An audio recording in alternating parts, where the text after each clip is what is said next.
अस्सलाम वालेकुम जी। शफीक अवान, खालिद क़य्यूम और सलमान आबिद के साथ मैं हूँ इसाराना और प्रोग्राम ख़बर की ख़बर में आपको खुश आमदीद कहता हूँ।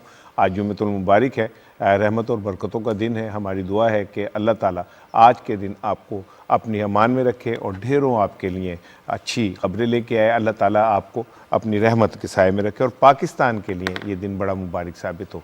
अखबारात ने अहम ख़बरों को किस तरह देखा, एक नज़र डालते हैं। सेनेट में अपोजिशन की अददी अक्सरियत के दावे हवा में उड़ गए। हुकूमत बिल मंजूर कराने में कामयाब और बिल गेट्स के दौरे पाकिस्तान को आज के तमाम कौमी अखबारात ने फ्रंट पेजेस पर शाया किया है। रोजनामा नवाए वक्त की सुर्खी के अल्फाज हैं, सेनेट अपोजिशन को फिर शिकस्त, ओगरा बिल मंजूर, दिलावर खान ग्रुप ने हुकूमत के हक में वोट दिया। इसी खबर को रोजनामा एक्सप्रेस ने इस तरह पेश किया, सेनेट अक्सरियत के बावजूद अपोजिशन को फिर शिकस्त, ओगरा समेत 3 हुकूमती बिल मंजूर। रोजनामा पाकिस्तान ने भी अपोजिशन की शिकस्त को अहमियत दी। हुकूमत सेनेट में फिर कामयाब, एक बिल पर चेयरमैन सेनेट का हुकूमत के हक में वोट, 2 बिलों की मंजूरी के वक्त अपोजिशन गायब। सेनेट से बिल की मंजूरी को रोजनामा नई बात ने सुर्खी के तौर पर लिया, सेनेट हुकूमत 3 बिल मंजूर कराने में कामयाब। रोजनामा जंग ने भी हुकूमत के ऐवान बाला में कामयाबी को हाईलाइट किया, सेनेट अपोजिशन फिर नाकाम, हुकूमत 3 बिल मंजूर कराने में कामयाब। रोजनामा खबरें ने बिल गेट्स के दौरे पाकिस्तान को जिली हरूफ में शाया किया। बिल गेट्स का दौरे पाकिस्तान, वजीर आजम से मुलाकात, पोलियो के खात्मे के लिए ताउन पर इत्तफाक, कोरोना के खात्मे और अवाम के तहफ़्फ़ुज़ के लिए NCOC के किरदार को सराहा। अफगानियों की मदद के लिए वजीर आजम इमरान खान और बिल गेट्स की मुशावरत। इंग्लिश अखबार द न्यूज़ की टॉप स्टोरी है, opposition faces another defeat in Senate. Daily Times की मेन स्टोरी है, another defeat for opposition in Senate. Express Tribune की हेडलाइन स्टोरी है, Bill Gates satisfied with polio eradication efforts. The Nation ने भी Bill Gates के दौरे पाकिस्तान को front page पे कवरेज दी। In first ever Pakistan visit, Bill Gates urges to overcome final obstacles to eradicate polio. Dawn की lead story है, opposition tests defeat as senate passes OGRA bill. एक नज़र डालते हैं जी रनडाउन पे। अपोजिशन को सेनेट में अददी बढ़तरी के बावजूद फिर शिकस्त। काफ लीग के बाद मुत्तहिदा ने भी अदम एतमाद की कोशिशों को बेसूद करार दे दिया। मुस्लिम लीग नून ने हर बार धोखा दिया, पीपल्स पार्टी को कुछ नहीं मिलेगा, चौधरी एतजाज एहसन। सियासी बादल छट जाएंगे, मौसम साफ हो जाएगा, चौधरी परवेज इलाही। बिल गेट्स का दौरा पाकिस्तान, पोलियो के खात्मे और कोरोना के खिलाफ इकदामात पर पाकिस्तान की तारीफ। और आज के प्रोग्राम में रोजनामा दुनिया का इदारिया है, मुआशी व समाजी अदम इस्तेहकाम के सियासी महरिकात, और एक्सप्रेस ट्रिब्यून में शहजाद चोइस साहब का कालम है, पॉलिटिक्स ऑफ फियर शामिल है, जबकि टॉप 10 में बिल गेट्स ही पे हम बात करेंगे। अस्सलाम वालेकुम जी। वालेकुम आप सलाम सबको जुम्मा मुबारक हो जनाब। और आपको ये भी मुबारक हो कि कल सेनेट के अंदर मैं तो फिर थोड़ा सा वो हुआ कि मैं समझता था कि अपोजिशन की बढ़तरी है, लेकिन 3 बिल कल फिर अचानक पास हो गए। और सलमान साहब, राना साहब के चेहरे पे चमक देखें। ये बच्चों की जब छुट्टी आती है ना, तो वो उस दिन जल्दी जल्दी होमवर्क करते हैं और अपना सारा काम में बैठते हैं। 2 छुट्टियों में इनका देखें, चेहरे की ग्लो देखें इनका। ये बात तो है। कौन सी क्रीम लगाई आपने? नहीं, ये कोई क्रीम नहीं लगाई, क्योंकि जब टीचर खुश हो ना तो फिर स्टूडेंट की वैसे मौजें लग जाती हैं। तो इसलिए अब वो तो दौर ही चले गए। शफीक साहब, आपको याद है पहले वो बेल होती थी, तो क्या कहते हैं वो कि बड़ा ऑनर होता था, जिसके पास होती थी वो बाहर जाता था, जाके वो करता था। लेकिन कई दफ़ा ऐसा भी हुआ कि मेरे जो वो क्लास का लड़का था, उसने छुट्टी से पहले ही बजा दी थी जाके। सारे दोस्त आप कैसे करते क्यों थे? बस मैं खुशकिस्मत ये है कि बचपन से लेके अब तक आप जैसे दोस्त मुझे मिलते रहे। एक रिपोर्ट देखते हैं, रिपोर्ट के बाद फिर आप बात करते हैं।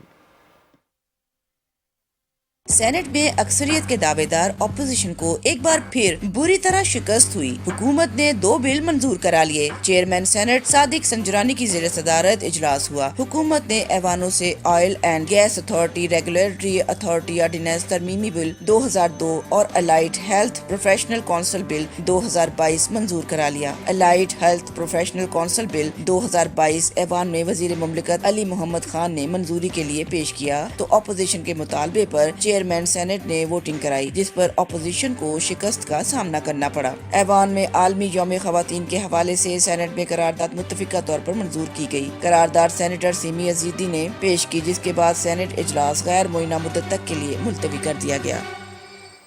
हमारे साथ मौजूद हैं पीटीआई के रहनुमा और रुकन कौमी असम्बली सदाकत अली अब्बासी साहब, उनसे बात करते हैं। अस्सलाम वालेकुम सर। सेनेट में कल फिर अपोजिशन को शिकस्त हो गई सर, ये क्या माजा? वो तो कहते हैं कि हमें दावा है उनका कि हमारी तो सेनेट में अक्सरियत है। देखिए जी, अपोजिशन के दावा आज का नहीं, पिछले तकरीबन 3.5 साल से उनका एक भी दावा कोई कामयाब नहीं हुआ। वो अपने आप को जिंदा रखने के लिए सियासत में और अपने कारकुनों को और अपने MNAs MPs को इंटैक्ट रखने के लिए इस तरह के वो 2-3 महीने की डेट दे के वो इस तरह के अपने टारगेट सेट करते हैं ताकि लोग बिजी रहें।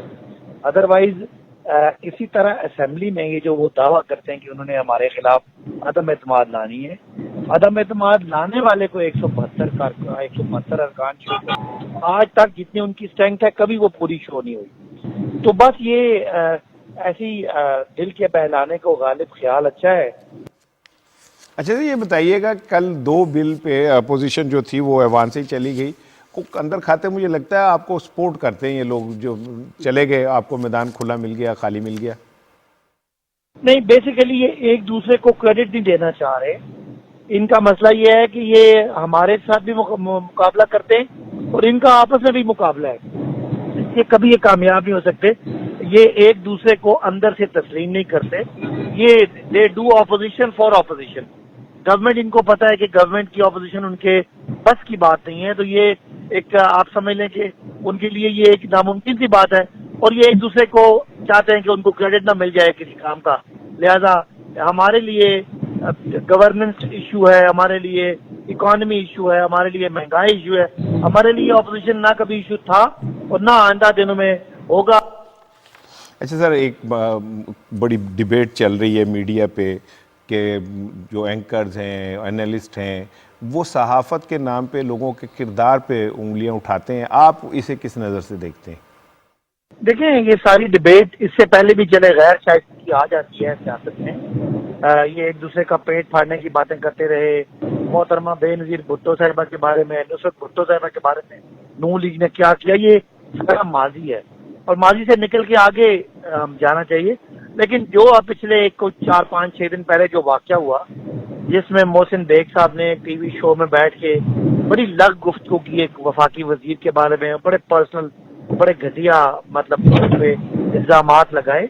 उसके बाद एक डिबेट शुरू हुई भी है और वो इनके मुकाबले में मुराद सईद ने ना कोई गाली गलोच किया, ना कोई उन पे हमला किया। उन्होंने जाके एक इदारे को अपनी रिपोर्ट की कि मेरे बारे में घटिया और बेबुनियाद इल्जाम लगाए और इदारे ने जाके उनको अपने कानून के मुताबिक पकड़ने की कोशिश की। जो उस आदमी जनाब पिस्तौल लेके आ गया और गुंडागर्दी करना शुरू हो गया, जिससे ये उनके जो अज़ाइम है वो वाजे हुए।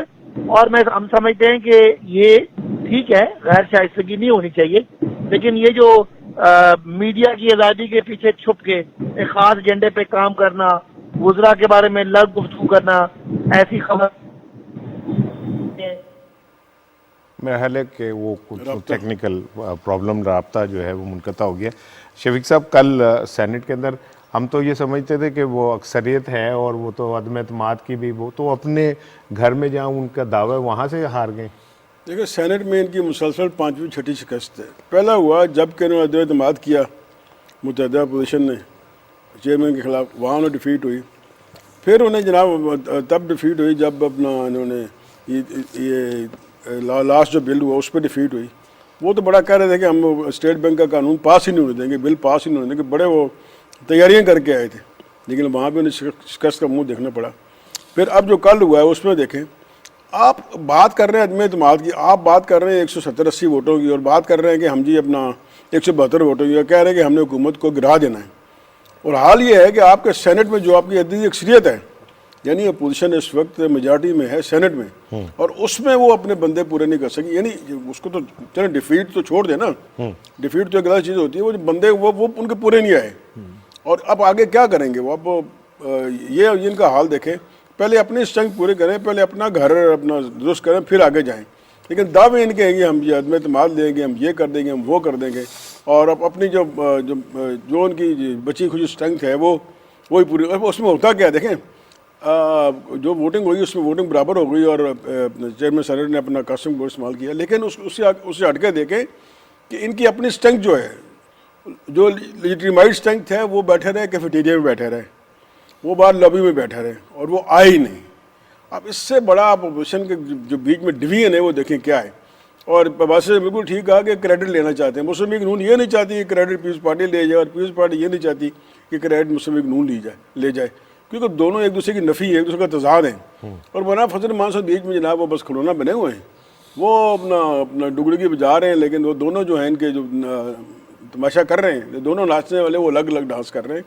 तो पहले अपना किबला दुरुस्त कर रहे हैं, अपने अंदर ये एक स्ट्रेंथ लेके यकजहती लेके आए, और फिर लॉन्ग मार्च भी अलग एक का लॉन्ग 8 मार्च को, दूसरा का 23 मार्च को कह रहे हैं। अजीब कन्फ्यूजन है, अपने पल्ले कुछ है नहीं और दावे करते हैं कि हम चांद में पहुंच जाएंगे। पहले भाई ज़मीन पे चलना तो सीखो। बिल्कुल ठीक है, ज़मीन पे चलना सीखो, शफीक मान कहते हैं। और जो सदाकत अब्बासी साहब ने कहा कि जी ये तो एक दूसरे के साथ इनका मैच पड़ा हुआ है, इनसे उन्होंने हमसे क्या मैच खेलना है। देखें, बात यह है कि हम वो कहते हैं ना कि इस घर को आग लगी घर के चिराग से, यानी ये अपोजिशन जो है ख़ुद अपने बोझ तले जो है ना वो दब गई है। कल मेरे साथ एक नज़ीर लगारी साहब एक प्रोग्राम में थे, तो नज़ीर लगारी साहब ने कहा कि देखिए मैं तो इस नतीजे पे पहुंचा हूँ कि ये अपोजिशन जो है एक सहूलतकार का किरदार अदा कर रही है। यानी हुकूमत को जहां मुश्किल पेश आती है, इसके अपने अंदर से जो लोग हैं वो एक सहूलतकारी के तौर पर, ख़ास तौर पर उन्होंने कहा कि पीपल्स पार्टी जो है वो जिस शानदार तरीके से सहूलतकारी कर रही है, ये क्रेडिट तो उनको मिलना चाहिए ना। और आप देखिए ना कि बात यह है कि आपने दावे इतने बड़े बड़े किए हुए हैं, हुकूमत को गिराना है, लॉन्ग मार्च करना है, हुकूमत को चलने नहीं देना, इमरान खान को घर भेजना है, अदम एतमाद की तहरीक लानी है, मुल्क तबाह हो गया है, मुल्क बर्बाद हो गया है। अब इस सब का नतीजा जो है वो आपके पास जो पटारी में सांप है वो तो है ही नहीं। यानी आपके पास कोई ऐसी चीज़ नहीं है, ना आपके पास कोई मुतबादल प्लान है। मिसाल के तौर पे पेट्रोल की कीमतों में इजाफा हुआ तो फवाद चौधरी साहब ने बिल्कुल ठीक कहा है कि जी हुकूमत पे तनकीद ज़रूर करें, लेकिन साथ साथ कोई मुतबादल प्लान भी दे दें कि किस तरीके से पेट्रोल की कीमतों में कमी आनी चाहिए। हम भी करने के लिए तैयार हैं, कोई चीज़ नहीं है उनके पास। मुल्क को माशी हालात से IMF की सख्त शराइत में जाना पड़ रहा है, उससे निकलने का नतीजा को उनके पास है तो वो बता दें। रज़ा रब्बानी साहब जो है वो बैठ के मातम तो करते हैं कि जी, लेकिन ये नहीं बताते कि इसका हल क्या है। जो उनके अपने दौरे हुकूमत में उन्होंने इक़दाम किए, उसी की तो नताइज आज भुगत रही है पूरी कौम। तो मैं ये समझता हूँ कि इस अपोजिशन के पास ना तो ये अपोजिशन मुत्तहिद है और ना इस अपोजिशन के पास कोई मुतबादल प्लान है। आज हुकूमत अगर यहाँ से उठ के वापस अपोजिशन में जाके बैठ जाए और ये अपोजिशन हुकूमत के पास आ जाए, इसके पास कौन सी ऐसी गिदड़ सिंगी है जिसके तहत ये मुल्क चला सकते हैं। इन्होंने 30 साल कौन सा ऐसा मुल्क चला लिया है जिसके नतीजे में अगर ये मुल्क चला लेते तो आज इमरान खान की सियासत तो कहीं ना होती, फिर यही लोग इक़्तिदार में होते। ये मुतबादल के तौर पर इमरान खान की सियासत का उभरना ये इस बात की रिफ्लेक्शन थी ना कि ये लोग कुछ नहीं कर सके। और अब आप देखिए कि हालत ये है कि इनको अंदर से एक खौफ है, पीपल्स पार्टी को नून लीग का, नून लीग को पीपल्स पार्टी का, JUI को पीपल्स पार्टी का, पीपल्स पार्टी को JUI का, ये सब एक खौफ का शिकार है। और चाहते क्या है, इस खौफ के अंदर हम शिकार कर लें इत्तेहादी जमातों का, बिल्कुल, और इत्तेहादी जमातों को राम कर लें। अच्छा, इत्तेहादी जमातों को देने के लिए इनके पास कुछ नहीं है सिवाय दावों के, सिवाय वादों के, सिवाय मुस्तकबिल के एक रोशन इम्कानात के, इसके अलावा तो कुछ नहीं। तो इसलिए ये जो कुछ हुआ है अपना सेनेट के अंदर, मेरा ख्याल है कि अब ये जो बात है ना तहरीक अदम एतमाद की, इसका बोरिया बिस्तर लपेट देना चाहिए, क्योंकि इनको कुछ नहीं मिलना। आप सही कहा है वो फैसल जावेद ने कि जनाब आप कल नहीं आज लेके आए तहरीक अदम एतमाद और देखिए कि हुकूमत अपोजिशन के अपने अंदर से कितने लोग हुकूमत का साथ देते हैं। बिल्कुल ठीक है। अच्छा, ये एक्सप्रेस ट्रिब्यून में शहजाद चौधरी साहब का कालम भी इसी हवाले से है, और वो ये कहते हैं पॉलिटिक्स ऑफ फियर जो है, और वो ये कि तहरीक अदम एतमाद के हवाले से हुकूमत की तो जाहिर है ही तैयार, लेकिन अपोजिशन के अंदर भी जो एक खौफ की सियासत है वो पनप रही है, और ये गैर यकीनी सूरत हाल से मुल्क को कोई फ़ायदा नहीं हो रहा। अपोजिशन कंस्ट्रक्टिव पॉलिटिक्स करने के बजाय सिवाय ये बयानात और इस तरह के उसमें हुकूमत को इंगेज करना चाहती है। देखिए राना साहब, ये जो अपोजिशन की तरफ से तहरीक अदम एतमाद का ऐलान तो कर दिया गया, लेकिन कोई उसकी वादे शक्ल जो है वो सामने नहीं आ रही। और इस हवाले से जो हुकूमती इत्तेहादी जमातें हैं जिनसे अपोजिशन की क़यादत ने मुलाकात की, उनकी तरफ से भी बार बार ये कहा गया कि आप अपनी जो तहरीक जो लाना चाहते हैं उस हवाले से उसके खतोखाल तो सामने लाएं कि क्या लाना चाहते हैं आप, लेकिन उनके पास कोई इस सवाल का जवाब इसलिए नहीं कि वो खुद कंफ्यूज हैं। और जो बात आप कर रहे थे कि उनके अंदर एक खौफ तारी है, और इसी खौफ की बुनियाद पर मैं आपको बताऊं कि वो तहरीक अदम इत्माद जो है वो नहीं लेकर आ रहे। और जो सेनेट के अंदर ये ऊपर तले जो दूसरी शिकस्त हुई है अपोजिशन को, इसका जो खौफ है वो इस वजह से है कि मुझे तो लगता है कि शायद वो जो 14 सेनेटर्स ने अदम इत्माद की तहरीक में जो है चेयरमैन सेनेट का साथ दिया था, खुफिया बैलेट के जरिए वोट दिया था, वही अभी तक जो है ना किसी तरह सहूलतकारी जो है वो हुकूमत की करते हुए नजर आ रहे हैं। और राणा साहब यही खौफ है कि जो स्पीकर है कौमी असम्बली उसका भी अदम इत्माद की तहरीक के अंदर बड़ा रोल होता है। और अब अपोजिशन के बाद रहनुमा इसी खौफ में ये मशवरा दे रहे हैं, ये सलाह मशवरा कर रहे हैं कि वज़ीर आज़म के खिलाफ अभी तहरीक ना लाई जाए, आप पहले स्पीकर के खिलाफ जो है वो तहरीक लाने की कोशिश की। राणा साहब ये देखें चौथी पांचवी शिकस्त है उस अपोजिशन की जिसकी मेजॉरिटी है सेनेट में, तो ये महज इत्तेफाक नहीं हो सकता कि पांचवी मुसलसल शिकस्त हो जाए। ये जाहिर करता है कि मुस्लिम लीग नून और पीपल्स पार्टी और JUI के अंदर भी डिवीजन है, यानी कि उनके अपने सेंटर जो चाहते हैं, अपने इलेक्टेड नुमाइंदे वो चाहते हैं कि जो ये कर रहे हैं वो हम ना करें। तो अपोजिशन को ये पढ़ लेना चाहिए। देखिए बात ये कि जो अपोजिशन है ना वो तो ताश के पत्तों की तरह बिखर चुकी है। अब हो ये रहा है कि इस ताश के बिखरे हुए पत्तों में कोई जोकर ऊपर आ गए, कोई एक आधी मलका जो है वो कभी नज़र आ जाती है, ठीक है ना, पंजे छक्के सत्ते जो हैं वो इधर उधर नज़र आ जाते हैं आपको। लेकिन ये एक ताश की गड्डी जैसे बिखर जाए तो उस तरह अपोजिशन बिखर चुकी है। अपोजिशन का वजूद पार्लियामेंट से ज़्यादा मीडिया के अंदर है। अगर आप मीडिया हाउसेज में थोड़ा सा पॉलिटिक्स को कम करके सोशल इश्यूज़ पे ले आएँ तो आप देखेंगे कि अपोजिशन का वजूद ही ख़त्म हो जाता है। अपोजिशन हमेशा अपने आप को साबित करती है हुकूमत को टफ टाइम देने के लिए। पूरी दुनिया की डेमोक्रेसीज उठा के देख लें कि वो पार्लियामेंट में हुकूमत को कानून साजी में या हेल्प आउट करती है या उस कानून साजी में अपना रोल अदा करती है अमेंडमेंट्स की शक्ल में, या उसका अगर वो कानून वो समझते हैं कि ठीक नहीं है तो उसकी मुखालफत करके। लेकिन जो हमारी अपोजिशन है ये आप मुझे बताएं कि बिलावल भुट्टो से लेके और शहबाज शरीफ तक कितने हैं जो पार्लियामेंट में अपना पार्लिमानी रोल अदा करते हैं, सिवाय ये कि वो अदालतों के बाहर जाके तकरीरें करने के उनके पास क्या ऑप्शन है? कोई ऑप्शन नहीं है। सो मैं ये समझता हूँ कि ये जो एक आपस में अदम एतमाद का फुकदान है, एतमाद का फुकदान है, वो अपोजिशन को कोई वो नहीं है, ये नेचुरल है। पीपल्स पार्टी और नून लीग आपस में कभी भी कुदरती तौर पे उनकी बुनत ऐसी है कि करीब नहीं हो सकते, टकराव है। बिलावल भुट्टो शफीक अवान साहब जितना मर्जी अपने आप को ओपन कर लें या कुछ भी कर लें, क्या वो ये भूल सकते हैं कि नवाज शरीफ साहब ने जुल्फ़िकार अली भुट्टो के फांसी के ऊपर खुशी का इजहार किया था और ज़ियाउल हक के साथ 10-11 साल उन्होंने गुजारे थे? या वो ये भूल सकते हैं कि मोहतरमा बेनज़ीर भुट्टो को इन लोगों ने किस तरह ह्यूमिलेट किया था? या वो ये भूल सकते हैं कि किस तरह उनके वालिद को 10 साल जेलों के अंदर घसीटा गया था? सो मैं ये समझता हूँ कि ये सारा कुछ पोजीशन जो है अपनी जगह पे है, लेकिन ये कभी भी चूँकि इनके अपने अपने टारगेट्स अलग-अलग हैं, ये मुमकिन नहीं है कि ये इस तरह इकट्ठे हो सके। अब वो कल मैं बड़ी एक दिलचस्प खबर थी, मुत्तहिदा के वज़ीर है अमीनुल हक साहब, उन्होंने भी ये कहा है कि जनाब अली ये जो अदम एतमाद की कोशिश है ये हमें बेसूद सा वक्त का ज़ाया है। जब आप मांगे की आग लेते हैं ना, उससे अपना चूल्हा आप एक बार जला सकते हैं, उसके आपके ना आपको परमानेंट आपको कोई ना वो चूल्हा नहीं जलता। अपोजिशन जो है वो मांगे की आग भी नहीं मिल रही। उनका ये था कि उन्होंने सारा उनको दारोमदार था काफ लीग पे और MQM पे कि उनसे कुछ उन्हें कोई हिस्सा मिल जाएगा। लेकिन देखिए मैं इस प्रोग्राम में 2 दिन पहले भी कह चुका हूँ कि MQM का भी बयान आ जाएगा, यानी मुनीस सुलाई के बाद मैंने कहा था MQM का भी बयान आ जाएगा, वो उससे अपने आप को डिस्टेंस कर लेंगे। और आज अमीनुल हक साहब ने ये कह दिया, कल कह दिया उन्होंने, आज छप गया अखबारों में। तो अपोजिशन को देखें, जब तक आपका अपना घर मजबूत ना हो ना, उस वक्त तक आप किसी और लड़ाई में ना पड़े। लेकिन वो इस लड़ाई में पड़े और अब MQM ने भी अपना कह दिया कि भी हम इस किस्से में नहीं पड़ते।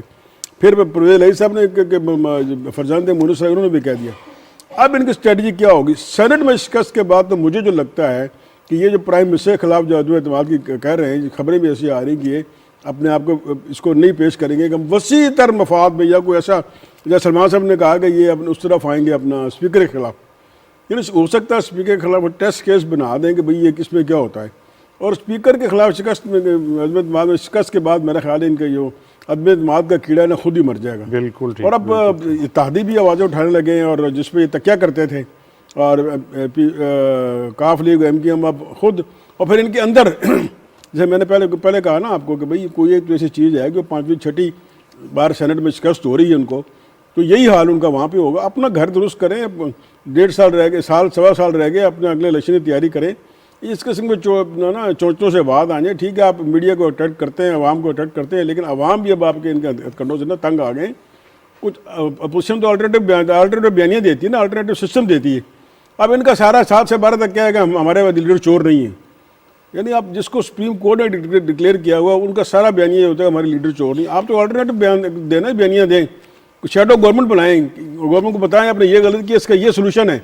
इल्ज़ाम पे इल्ज़ाम और सोल्यूशन कोई नहीं। वैसे एक बात तो है कि ये जो इत्तेहादी जमातें हैं या वो हम ख्याल ग्रुप है या जहांगीर तरीन ग्रुप है, ये अपोजिशन के बड़े मशहूर हैं कि उनकी वजह से इनकी अपनी सियासत जो है ना वो चमक गई है। बिल्कुल। और हुकूमत को यकीनी तौर पे कहीं ना कहीं मैनेज करना पड़ रहा है। कहीं नए बुजरा आ रहे हैं, सुना है तरक्याती फंड्स आ रहे हैं, लोकल गवर्नमेंट के अंदर उनको बहुत कुछ मिलना है। हाँ, तो इस वजह से तो वो बड़े खुश है कि अपोजिशन ने ये खेल खेल के ना हमें दोबारा जिंदा कर दिया। एक बात।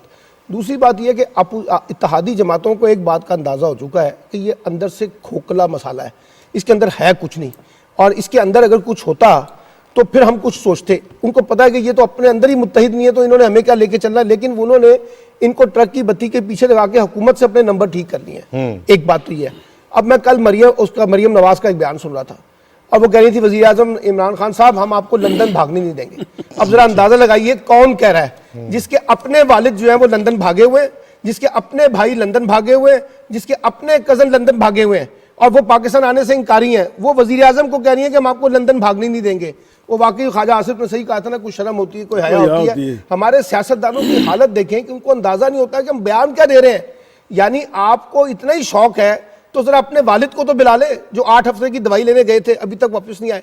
तो मुझे लगता है कि इस अपोजिशन के पास सिवाय इस मिर्च मसाले के ना कुछ नहीं है। और ये आपने बिल्कुल ठीक कहा है कि ये सिर्फ 7 बजे से लेकर रात 12 बजे तक के टॉक शो के अंदर जिंदा है। जहां पार्लिमानी सियासत होगी वहां इनको अददी शिकस्त होगी। जहां ये सड़कों पे निकलेंगे, कल शहबाज शरीफ साहब कह रहे थे कि पेट्रोल की कीमतों में इजाफा हो गया, अवाम सड़कों पे निकले। क्या अवाम ने कल उनको जवाब दिया? और इन्होंने महंगाई मार्च करके देख लिए ना कितने लोग अवाम निकले। अवाम को भी अंदाजा है कि जो कुछ आज हम भुगत रहे हैं, अगर उसमें ये मौजूदा हुकूमत का कसूर है तो उससे डबल ट्रिपल जो है ना ये साबका हुक्मरानों का कसूर है, जिन्होंने ये उस मुल्क को इस हालत में पहुंचाया। तो इस वजह से मैं नहीं समझता कि अपोजिशन के पास कोई चूरन है बेचने के लिए, जिसकी वजह से अवाम उनके पास जॉग जो जानने के लिए बैठे, तैयार बैठे। मरियम साहिबा का आपने जिक्र किया है, और जैसे आपने कहा कि हम लंदन भागने नहीं देंगे, उन्हें ये पता है कि जो लंदन जाता है वो भाग के जाता है। तो मैंने आपको क्लिप शेयर करना है। कल मरियम साहिबा जा रही थी और एक वर्कर उनके साथ थी, तो फिर क्या हुआ था देखिएगा।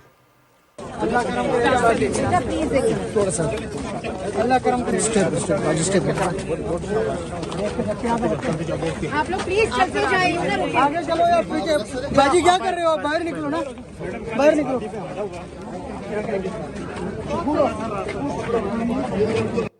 खालिद साहब बड़ा हद तक अमेज अंदाज था मलका आलिया का। राणा साहब मैं आपको बताऊं कि ये जो इस वक्त अपोजिशन के अंदर अदम इत्मीनान के ऐलान के बाद जो कशमकश की सूरत हाल है, इससे जो है वो सबसे ज़्यादा आज जो परेशान मुझे लगती हैं वो मरियम नवाज साहिबा लगती हैं। उसकी वजह ये है कि उन्होंने तो इस अदम इत्मीनान के ऐलान की कीमत भी अदा कर दी, और अपना जो बयानिया था अब वोट को इज्जत दो का, वो उस बयानिए से भी सरेंडर कर दिया। लेकिन आगे से जो है कोई ऐसी सूरत हाल जो है अब वो डेवलप नहीं हो रही, उन्हें उस तरह हमायत नहीं मिल रही कि जिसकी बुनियाद पर जो है वो तहरीक अदम इत्मीनान जो है अब वो अवाम के अंदर पेश की जा सके। और यही वजह है कि अपोजिशन उस वक्त तक जो है वो तहरीक अदम इत्मीनान जो है अब वो जमा करवाने की कोशिश नहीं करेगी जब तक उनको यकीन नहीं हो जाएगा कि उनके साथ अरकान असम्बली की मतलूबा तादाद जो है अब वो पूरी हो गई, और वो पूरी नहीं हो रही। और मुझे आज एक खबर पढ़कर जो है जंग अखबार ने तो सुपर लीड जो है वो लगाई हुई है। शहबाज शरीफ की साहब की खबर पढ़कर जो हंसी आई कि उन्होंने कहा कि पंजाब में अदम इत्मीनान लाने के लिए उन्होंने एक कमेटी जो है वो अरकान असम्बली की जो है वो आप बना दी है, जो सारे राब्ते करेगी। और पंजाब में तो ये सूरत हाल है, सेनेट के अंदर तो अपोजिशन फिर भी मुतालबा करती है कि किसी भी बिल पर, किसी भी तहरीक पर वोटिंग करवाई जाए। मुझे तो अरसा हो गया है कि पंजाब असम्बली के अंदर पाकिस्तान की पंजाब की तहरीक की सबसे बड़ी अपोजिशन है, लेकिन आज तक किसी तहरीक पर, किसी बिल पर या किसी करारदाद पर अपोजिशन ने तो डिमांड भी नहीं की कि भाई आप यहाँ पर कोई इसकी काउंटिंग करवाएं। वहां पर तो सारे जो कानून साजी है पंजाब असेंबली के अंदर वो भी मुतफिका तौर पर होती है, अपोजिशन ने तो कभी मुखालफत नहीं की। तो वो इस तरह तहरीक एतमाद जो है वो कैसे लाएंगे? सर राणा साहब ये बताइए, जो भी आपने मरियम का क्लिप हमें दिखाया है, ये जो अवाम का दर्द इनके पेट में मरोड़ की तरह उठता है और 24 घंटे अवाम अवाम अवाम करते हैं, और जो क्लिप हमने देखा है, मतलब ये किस किस्म की सियासत है पाकिस्तान के हुक्मरान तबके की कि जो बादशाहत की तरह रहते हैं और जब अवाम उनके पास आती है तो उनको वो कीड़े मकोड़ों की तरह पसंदती है। देखिए सलमान भाई, असल बात यह है कि जो माइंड सेट होता है ना वो आपके किरदार में बोलता है। ठीक है, आपका माइंडसेट ये है कि हम इस मुल्क के बादशाह हैं और ये कीड़े मकोड़े हमारी रियाया है। ठीक है, पीपल्स पार्टी का अगर आप वर्कर देख लें, उन्होंने कोड़े खाए, जेलें भुगती, किले गए, फांसियां ली, अपने आप को आग लगाई। ठीक है, नतीजा निकला अब जरदारी साहब खरबोपति हो गए, उनकी फैमिली हो गई, उनके इर्द गिर्द के लोग हो गए। ठीक है, वर्करों के चूल्हे ना पहले जले ना बाद में जले। मुस्लिम लीग नून के वर्कर, इसमें कोई शक नहीं है कि जितने डाई हार्ड वर्कर वो रहे हैं और उन्होंने तमाम तर ज़्यादतियों के बावजूद लाहौर में और पंजाब में मुस्लिम लीग के लिए अपने कुर्बानियाँ दी। आज कहाँ खड़े हैं वो सारे? और जिस तरह मरियम साहिबा ने हाथ का इशारा ऐसे करके किया, it is really very humiliating, pathetic है। इससे आपको अंदाज़ा होता है कि ये लोग, मैं तो ऐसे इन लोगों को भी जानता हूँ जो वर्कर से हाथ मिला के अंदर जाके साबुन से हाथ धोते हैं। ठीक है, ये वर्कर को समझते हैं कि ये वर्कर हमारे लिए मरने के लिए, हमारे लिए कोड़े खाने के लिए, हमारे लिए आंसू गैस झेलने के लिए, हमारे लिए तकलीफ़ें उठाने के लिए हैं। और बदकिस्मती से चूँकि हम सदियों से महकूम कौम है ना, सदियों से हमारे अंदर वो है, हम एक बुत तराशते हैं और उसकी पूजा करते हैं। हम इनके पीछे पीछे भागते हैं, बड़े बड़े टायरों वाली गाड़ियों के पीछे लटक के, जीवे जीवे आवे आवे शेर और ये और वो। कम से कम इमरान खान ने एक काम तो किया ना कि इन बुतों को तोड़ा है। हाँ, तोड़ा। और अगर नहीं भी टूटे तो चैलेंज जरूर किया इन बुतों ने। क्रेडिट ये जरूर है इमरान खान को जाता कि अगर ये बुत नहीं भी टूटे तो चैलेंज जरूर हुए। अब कल चौधरी एतजाज अहसन साहब का एक बयान आया, उन्होंने कहा कि नून लीग हर बार धोखा देती है और पीपल्स पार्टी को इस बार भी कुछ नहीं मिलेगा। एतजाज साहब हीरो हैं हमारे, मेरे तो बड़े हीरो हैं और बड़ा मैं समझता हूं कि उनके अंदर जितनी वो स्ट्रेट फॉरवर्ड बात करते हैं कोई नहीं करते। लेकिन मैं हाल है कि इस बार वो पीपल्स पार्टी को भी मिस कैलकुलेट कर गए कि कुछ नहीं मिलेगा। पीपल्स पार्टी उस पर यकीन करेगी तो कुछ मिलेगा, नुकसान होगा ना। एतजाज साहब डे वन से उनकी जो है ना नून लीग के बारे में जो रिजर्वेशन जो सियासत है उनकी, वो आपके यहाँ है। आपको पता है कि जब कौमी असम्बली में जब ये जॉइंट सेशन हो रहा था, नवाज शरीफ साहब प्राइम मिनिस्टर थे, तो उन्होंने एक तकरीर की थी, उनका हदफ था सैयद निसार अली खान। और वो तकरीर मुझे दबंग आज भी याद आती है कि हाउस जो है तो मेजॉरिटी उनकी थी, लेकिन जो उन्होंने वो गरजे और उनका ये ईमान है। मेरी उनसे 2-3 मुलाकातें, वो कहते मेरा ईमान है कि नून लीग आपको हमेशा डिच करेगी। और जरदारी साहब भी शुरू भी इसके लाइन पे आ गए, लेकिन जरदारी साहब जो है वो शातिर आदमी, उनकी सियासत और है। जो बयानिया एतजाज हसन साहब का है ना कि मुस्लिम लीग नून धोखा देगी, तो जरदारी साहब ने ऐसे कार्ड खेले कि मुस्लिम लीग नून अपने वोट को इज्जत दो के बयानियों से यू टर्न ले गई और अब इनके साथ आके मिल गई। अब वो कर रही इक़्तिदार की सियासत कर रही है, यानी बयानिया वही है जो अपना एतजाज हसन साहब का है कि मुस्लिम लीग नून धोखा देगी। लेकिन जरदारी साहब ने क्या इंतकाम लिया, उनको यू टर्न का, उनका जो था अपना वोट को इज्जत दो, ये वो हम ये करेंगे वो करेंगे, उनको वापस अपने उस पर इक़्तिदार की ना लाइन में लगा दिया है। अब वो ट्रक के बत्ती पीछे चल रहे हैं। और मैं तो एतजाज से यकीन करता हूँ कि मुस्लिम लीग नून कभी भी पीपल्स पार्टी को रूम नहीं देगी, जगह नहीं देगी, और जब भी वक्त आया वो उनको डिच कर देगी। और ये बिल्कुल ये ठीक बात है कि वो अपने फिर सब ये हिस्सा अपने शेयर पसंद नहीं करते। अपने घर में देख लेना यार, अपने भाई को देख लें, भाई और भतीजी को देख लें, दोनों भाइयों में इख्तलाफात देख लें, भतीजी को वो रूम देने को तैयार नहीं, भतीजे को वो रूम देने को तैयार नहीं, चाहते सब खुद हड़प करें, तो पीपल्स पार्टी को क्या मिलेगा? सिक्का बंद बात की है इन्होंने एतजाज साहब ने। ऐसे एतजाज साहब ने जो बात की है ना, सिर्फ मसला पीपल्स पार्टी का नहीं है। आप जरा शुरू हो जाएं मोहम्मद खान जनीजो से, आप शुरू हो जाएं फिदा मोहम्मद खान से, आप शुरू हो जाएं जमात इस्लामी के साथ, आप शुरू हो जाएं इस्लामी जमहूरी इत्तेहाद के साथ, आप शुरू हो जाएं जनाब MKM के साथ, आप शुरू हो जाएं अवामी नेशनल पार्टी के साथ। हाँ, कोई एक जमात बता दे जो इनसे राजी हो सिवाय एक बंदे के, उसका नाम है प्रोफेसर साजिद मीर। बस यक जमाती निज़ाम, यक जमाती एक फ़र्द जो हर दफ़ा उनका सेनेटर बन जाता है। बाकी कोई जमात आज तक इनके हाथ से बची नहीं है, और इन्होंने जमातों को टिश्यू पेपर के तौर पर इस्तेमाल किया, ढाल के तौर पर इस्तेमाल किया, और इन सब का इतराफ़ ये तमाम सियासी जमातें करती रही हैं।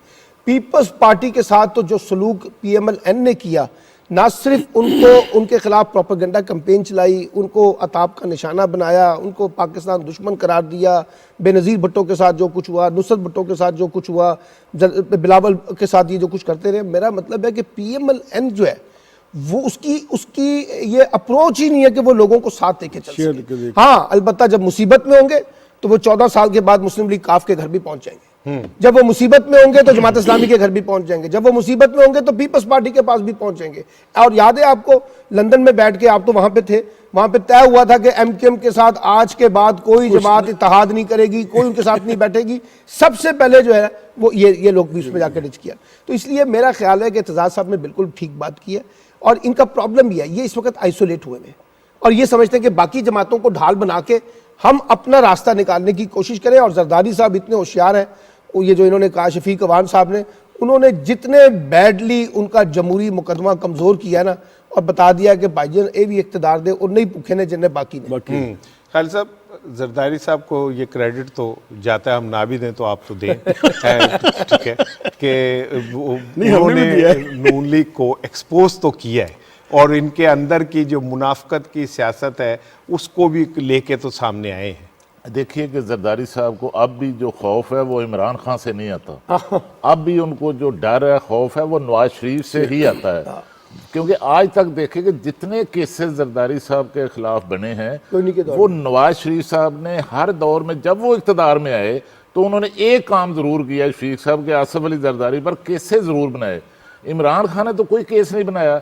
अब भी जो केस उनके खिलाफ चल रहे हैं वो नून लीग के दौर में आज जो है वो जरदारी साहब के खिलाफ थे, और जरदारी साहब को अब फिर यकीन है कि अगर ये दोबारा आएंगे तो मेरे खिलाफ ये फिर दोबारा ज़रूर केसेस जो हैं वो बनाएंगे। और मैं आपको बताऊं कि इसके साथ देखिए कि ये जो चौधरी इत्तेजाज अहसन ने बात की है, इसकी भी एक हिस्ट्री है, और इसका सबसे बड़ा जो रिकॉर्ड है वो तो जब ये परवेज़ मुशर्रफ के ज़ेरे अताब थे तो किस तरह ARD जो है अब वो बनवाई, और फिर ARD की जो लीडरशिप थी उसको बताए बगैर ही डील करके बाहर चले गए।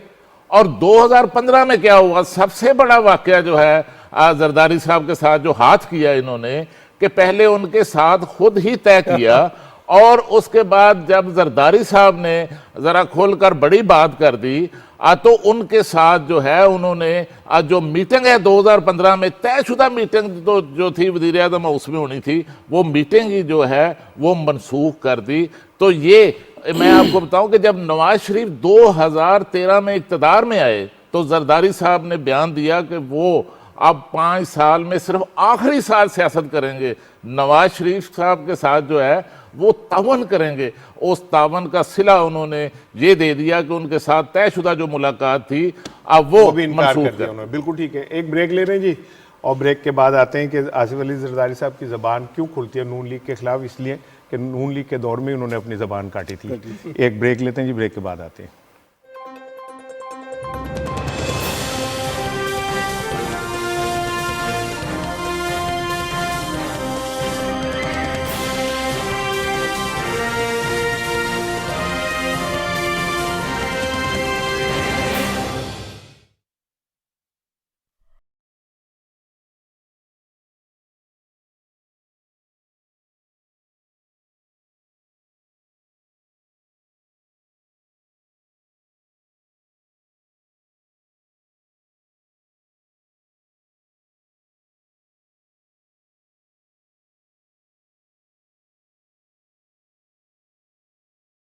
मैं हूं मोहम्मद शोएब और मैं हूँ जरिया राजपूत। हम बात करेंगे हर उस खबर पर और हर उस वाक़े पर जिसका ताल्लुक बराह रास्त हम सब से है। हमारी मजहबी और माशरती अक़दार से है, पाकिस्तान से है। इस दौरान जिंदा करेंगे गुजरे हुए ऐसे लम्हात को जो आज भी हमारी हंसी यादों का हिस्सा है, और रखेंगे नजर मुस्तकबिल पर कि हर आने वाला नया दिन पूरी कौम को क्या पैगाम दे।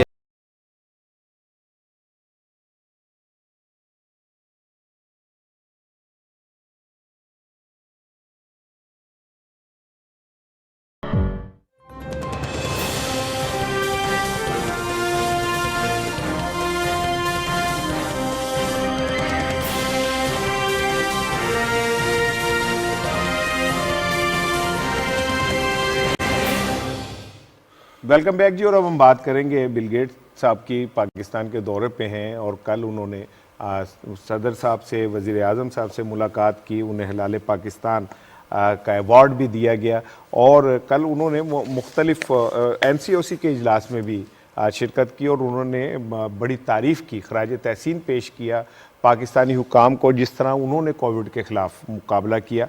और उनका कहना यह था कि जो इक़दामात हैं और जिस तरह पाकिस्तान ने किया पूरी दुनिया को उसको कॉपी करना चाहिए। उन्होंने खराज तहसीन भी पेश किया फ्रंट लाइन वर्कर्स को जिन्होंने शहादतें दी इस अजीम मकसद में अपने किरदार अदा करते हुए। शफीक साहब, बिल गेट्स का कल आना और सारा कुछ करना एक बड़ा पॉजिटिव है, पूरी दुनिया का एक को मैसेज आता है जब बिल गेट ये कहते हैं कि हाँ पाकिस्तान के लोगों ने एक बड़ा आला किरदार अदा किया। देखिए, जब भी कोई बड़ी बड़ी पर्सनैलिटी इस तरह की आती है ना तो आपकी जो है ना खारजा पॉलिसी और जो आपके जो तल्लुकात हैं उसमें बूस्ट आता है।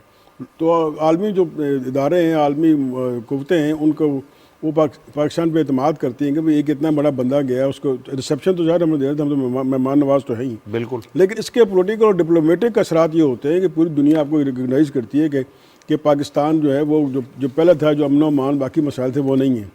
फिर देखिए इन्होंने जो अप्रिशिएट ये किया है कि पोलियो जो एक बहुत बड़ा मीनस था, बहुत बड़ी बीमारी थी, उसको पाकिस्तान ने 1 साल में पोलियो फ्री कर दिया है। ये क्रेडिट भी इस हुकूमत को जाता है कि इन्होंने पोलियो फ्री कर दिया और फिर NCOC की मीटिंग में बैठना, फिर उनका सारा वहाँ एड्रेस देखना और सारा ऑब्जर्व करना, ये नहीं कोई हमने उसको ना कहते हैं उसको ना कैप मीटिंग नहीं थी, यानी बंद कमरों मीटिंग थी। उन्होंने बताया कि भाई ये देखें, ये हमारा सेटअप है, ये हम कर रहे हैं।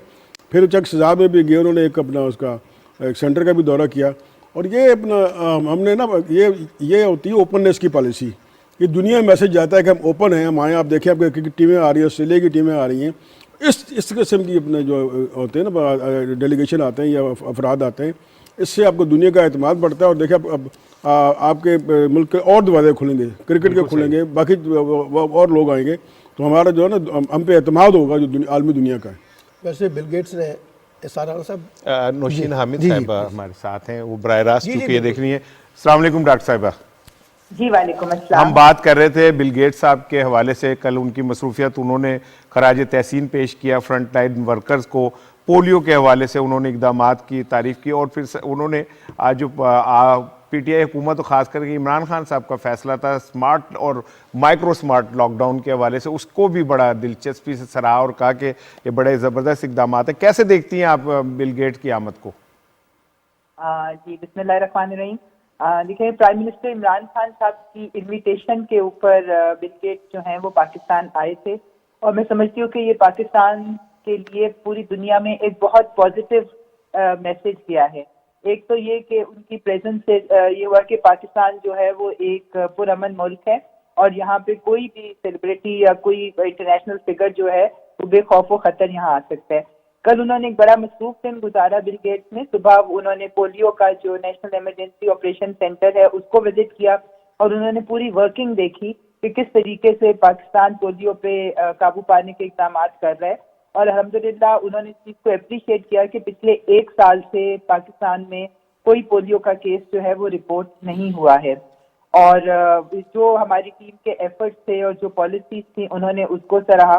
उसके बाद वो NCOC में उन्होंने विजिट किया और NCOC की तरफ से उनको एक डिटेल्ड ब्रीफिंग दी गई जिसमें बताया गया कि हमने किस तरीके से पूरे पाकिस्तान से डाटा कलेक्ट होता है और हर रोज NCOC के प्लेटफॉर्म से वो शेयर होता है और सारे उसके ऊपर बैठ के फिर उसके मुताबिक जो है वो पॉलिसीज बनाई जाती हैं मुल्क में कोविड के हवाले से। अच्छा, तो नहीं, वो सारा डॉक्टर साहब आप बिल्कुल ठीक है, डिटेल आप से मैं चाह रहा था इस पे बात करें, लेकिन चूंकि थोड़ा वक्त कम है, मैं चाह रहा हूँ ज़्यादा आपसे बातें पूछी जाएं।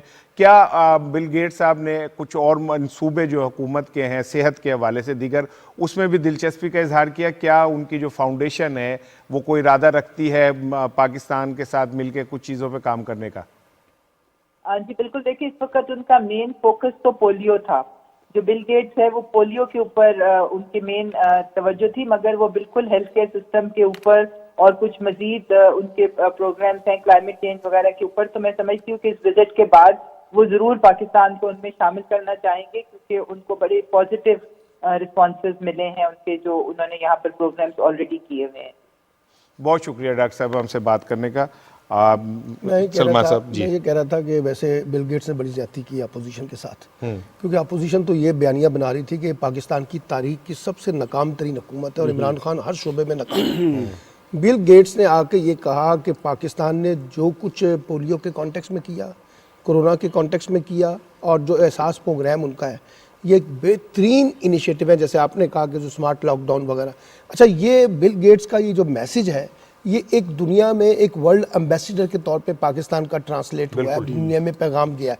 तो आप ज़रा अंदाज़ा लगाइए, ये जो कल से अपोजिशन के पेट में मरोड़ उठी है कि ये बिल गेट्स कहाँ से आ गए, उसका एक बड़ा दिलचस्प लतीफ़ा सोशल मीडिया पे चल रहा है कि एहसन इकबाल साहब ने कहा असल में तो हमने 2014 में उनको दावत दी थी, तो उन्होंने कहा था बस मैं आऊँगा, ये अक्सर में उस दावत के ऊपर आए हैं, ये इमरान खान की दावत पर नहीं आए। तो अब सवाल सिर्फ ये है कि दुनिया हमें अप्रिशिएट कर रही है, WHO की रिपोर्ट्स हमें अप्रिशिएट कर रही है, दुनिया ये कह रही है कि पाकिस्तान के तजर्बे से सीखें कैसे उन्होंने कोरोना को डील किया, स्मार्ट लॉकडाउन को अपनाया। और यहाँ अपोजिशन का मातम जो है वो बिल्कुल मुख्तलिफ है। लगता ये है कि दुनिया में जो बातें हो रही हैं उससे हम सीखने के लिए तैयार नहीं है। एहसास प्रोग्राम को, जिसको वो बेनज़ीर इनकम सपोर्ट प्रोग्राम बार बार बिलावल कहते हैं, बिल्कुल आप ज़रा उस प्रोग्राम का बेनज़ीर इनकम सपोर्ट प्रोग्राम के मॉडल देखें और इसका मॉडल देखें, उसमें ज़मीन आसमान का फ़र्क है।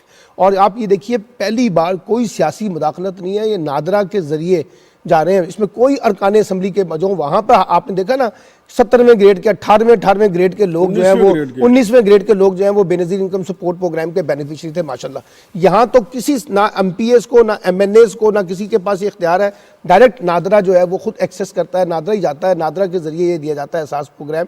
तो मैं ये समझता हूँ कि पाकिस्तान में कुछ हमें जो अच्छे इनिशिएटिव है उनको ज़रूर अप्रिशिएट करना चाहिए, तनकीद ज़रूर करनी चाहिए हुकूमत पे, लेकिन जो अच्छे काम हो रहे हैं जिनको दुनिया रिकग्नाइज कर रही है, जिसको बिल गेट्स रिकग्नाइज कर रहा है, जिसको WHO रिकग्नाइज कर रहा है, उसके बारे में तो कंजूसी का मुजाहरा ना करें। खालिद साहब, बिल गेट्स साहब को यहाँ आके पता चला कि मैं तो नवाज शरीफ से मिलने आया था, वो लंदन गए में तो, लेकिन ये कि ऑस्ट्रेलिया की टीम आ रही है और क्या नाम है, बिल गेट्स आए, पूरी दुनिया जो है उस पाकिस्तान को अब ये तस्लीम कर रही है कि पाकिस्तान एक पुरअमन रियासत नहीं है, बल्कि दुनिया के अंदर इमर्जिंग एक रियासत के तौर पर सामने पाकिस्तान के जो इक़दामात हैं, खुसूसन जो कोविड के हवाले से देखा कि बैनुल-अक़वामी सतह पर जो पाकिस्तान ने वज़ीर आज़म पाकिस्तान का जो स्मार्ट लॉकडाउन की जो पॉलिसी थी उसका जो है वो सराहा गया आलमी सतह पर, WHO जो है उसने सराहा, और कई ममालिक अब वज़ीर आज़म इमरान खान की स्मार्ट लॉकडाउन की जो पॉलिसी है इसको जो है वो अडॉप्ट कर रहे हैं। असल में राना साहब देखिए कि